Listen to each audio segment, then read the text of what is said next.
Solo Sikoa set to make his return to WWE SmackDown on Friday. That is coming off the loss to Roman Reigns in Tribal Combat on the WWE Raw on Netflix debut.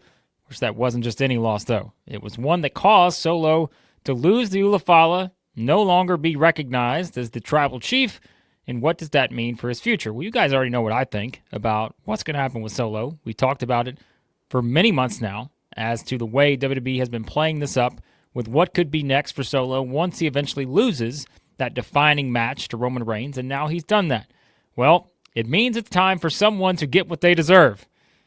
That could mean Solo. That could also mean Jacob Fatu.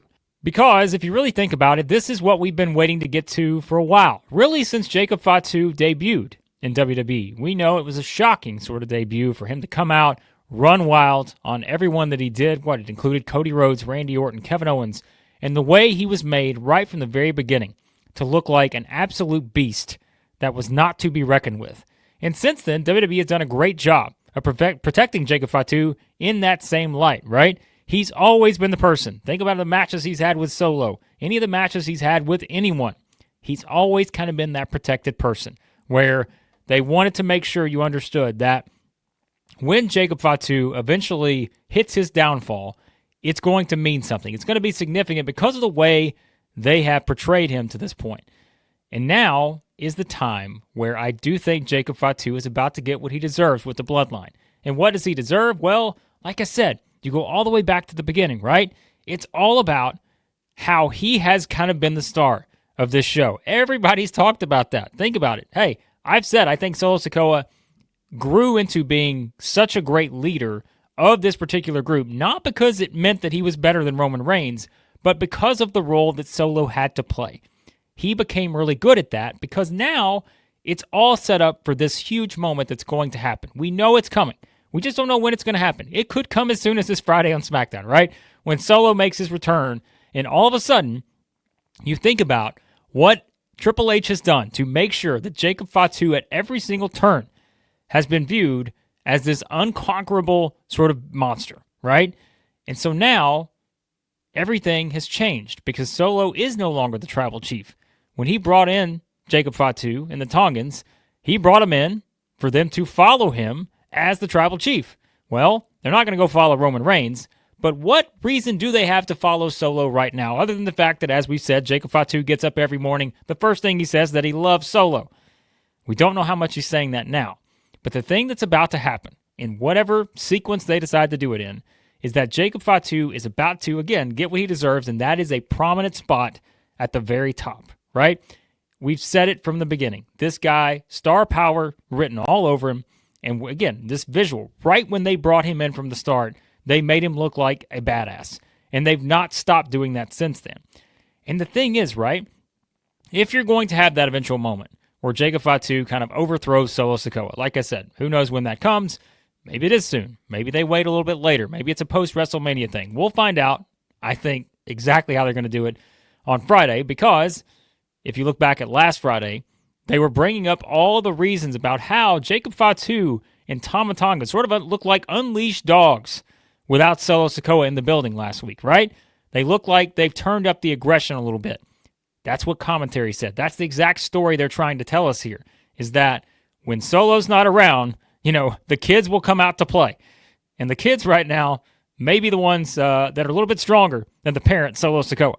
And so, now that you have this set up, and you think about everything that has led to this point, remember all the points along the way we've talked about, with Jacob Fatu being held back by Solo Sikoa. Whether it is in a match, right? Whether it's Solo losing the matches they've been paired in. Whether it is physically holding him back when it came to that chance. Remember the steel cage match with Cody? The SmackDown return to USA Network, right? Solo, one of several times that's happened, where he holds Jacob Fatu back, doesn't let him get that opportunity to basically go after whoever he wanted to go after, right? Roman Reigns, Cody Rhodes. Solo's holding him back. But there's another thing that happened along the way that was also interesting. Now, this came after the, injury gate that happened at SummerSlam. Was he or was he not injured? But we also know that in story, Solo Sikoa took away the tag team championship from Jacob Fatu. He took a title from the man. All of that adds up. All of these story points now add up to where Once Jacob Fatu is in that position to overthrow Solo Sikoa, he is going to get his shining moment. And I'm telling you, from the start, this is what he's always been pointed towards, right? With the way WWE has portrayed him, this is what he deserves. He deserves the opportunity to now be the guy who's not just the one who's the tough for Solo Sikoa the way that Solo was for Roman Reigns. He gets a chance to thrive and be the guy, right? Because we know we still have matches to go. Jacob Fatu and Roman Reigns. That match is going to happen at some point. We don't think it's going to happen at WrestleMania 41 for all the reasons we've listed with the possible, matches that are on the table for Reigns. I don't know if that's one of them right now. Could be, depending on how they shuffle things around, right? But for now, that's still a big match they have to get to. No question about it. Other matches that they could do with Jacob Fatu. He could challenge Cody Rhodes for the undisputed title. Do I think he's going to beat him right now? Maybe not. But that's a match they can do, right? And so you keep building this up to where now this is it for Jacob Fatu. As soon as they decide to make this move, he gets thrust into the solo role, right? He becomes the star of the show. And I think that's great because I think he deserves it. He's been so good in this role right now. Now what do they do to make it a little bit different? Because as we said, once that happens, if it is kind of that visual where you have Jacob Fatu and Solo, we talked about the trademark hug and all those other things. That's how they decide to do it. Or, you kind of have the shark circling a bit. Jacob Fatu, Tama Tonga, Tongaloa. All of a sudden, Solo realizes he's in deep trouble, maybe, and then they attack him the same way we've seen these attacks happen to other people in the past. Maybe that's the way they decide to do it. But I can guarantee you that no matter how this thing plays out, we're about to get to that point for all the Jacob Fatu fans out there, right? And I've been a big one since the way they brought him in. He's about to get that shining sort of, spotlight on him to where he gets the opportunity to prove himself. He's not just kind of in the shadow and there to help out Solo Sikoa at every turn. He's going to be the man now, and he's going to get the opportunity to go have these big one-on-one matches with Roman Reigns or Cody Rhodes and others throughout this thing. I mean, we've talked about, think about the matches they've teased, right? Braun Breaker, Braun Strowman. Think about the crowd reaction we've seen for these kind of matches. And there are many more that they can do as well. But for now, that's the big moment we're waiting for. Do we get Jacob Fatu and Solo Sikoa at WrestleMania 41? Is that what gets set in motion? Maybe they don't do it at Friday on SmackDown. Maybe something coming out of the Royal Rumble gets us there. Maybe something in the Elimination Chamber gets us there. If you're wondering what each of those guys are going to do at WrestleMania, would make a lot of sense, right? If you decide to have that match. Now, like I said, I think maybe the more interesting story is what does Solo do after all this? But for now, we don't know because we don't know how they're going to play this whole thing up leading into the eventual breakup that's going to happen. And we've talked about how does that involve The Rock? How does that? There's so many other questions that you can still have a year's worth of storylines with, right? They're not going to move fast on this. They're going to let this thing play out because there's so many ways you can tell the story. And so, but what we do know is that this is the time for Jacob Fatu. We know this is the chance, and like I said, they alluded to it on SmackDown last week. They made it very clear that there was a change in sort of attitude in the approach whenever Solo's not around. Well, now when he comes back on SmackDown on Friday, what changes? Is there a big change with, again, the pecking order of this current, edition of the Bloodline, of Solo's version? Or do we really see, again, the dogs sort of come out? Not Braun Breaker, but maybe it is Jacob Fatu and Tama Tonga making a decision either on their own or someone else is making the decision for them as they look in the ring and see a man that no longer has power in Solo Sikoa. So many fun ways WWE can do this, but it's all going to end the same way.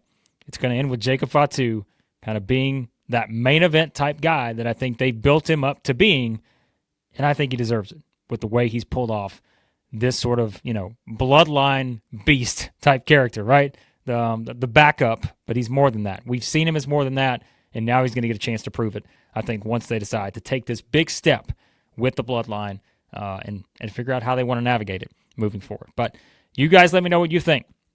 What's going to happen here? Do you think we get something big on SmackDown on Friday with Solo's return? Do you think they hold it off for the Rumble, for WrestleMania? How do they do this with Jacob Fatu? And what are you excited to see once he gets maybe thrust into this role? Not saying Jacob Fatu is going to become the tribal chief, but how do they start kind of building this up now with him once they overthrow Solo?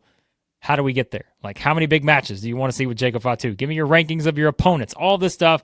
I think it's going to be exciting because this guy's been so good, and I think we're about to see the results of that pay off in a big way as he goes into maybe this next phase of his WWE character. So we'll find out. But appreciate you guys watching as always. Let me know your thoughts in the comments. I always enjoy your feedback. Hit that subscribe button, hit the like button as well, and let me know what you think about what's next for Jacob Fatu, and is he about to get his big moment in WWE, overthrowing Solo, and then what's next for Jacob Fatu and the Bloodline.